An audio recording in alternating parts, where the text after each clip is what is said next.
சென்னை பெருநகர காவல்துறையின் பணி சிறக்க போலீசாரின் குறைகளை போக்கி காவலர் குடும்பத்தினருக்கு அதிகாரிகள் உதவிடும் வகையில் சென்னை பெருநகர காவல் ஆணையாளர் அருண் உத்தரவின் பேரில் காவலர் குறைதீர்ப்பு சிறப்பு முகாம் நடத்தப்பட உள்ளதாக சுற்றறிக்கை அனுப்பப்பட்டு இருந்தது.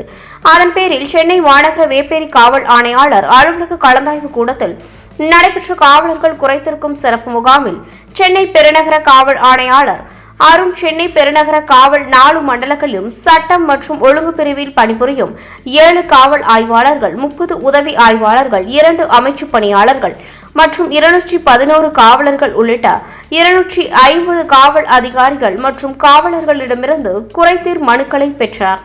இதைத் தொடர்ந்து முகாமில் சென்னை பெருநகர காவல் ஆணையாளர் உட்பட பகுதிகளில் உள்ள போலீசுகள் பணிமாறுதல், தண்டனை முடிந்தவர்கள், காவலர் குடியிருப்பு குறை கோருதல், ஊதியம் குறைபாடுகள் உள்ளிட்ட மனுக்களை பெற்று இம்மனுக்களின் மீது விரைந்து நடவடிக்கை எடுக்க சம்பந்தப்பட்ட காவல் அதிகாரிகளுக்கு உத்தரவிட்டார். இந்நிகழ்வின் போது இணை ஆணையாளர், காவல் அதிகாரிகள், காவல்துறையினர் மற்றும் அமைச்சு பணியாளர்கள் ஆகியோர் கலந்து கொண்டனர்.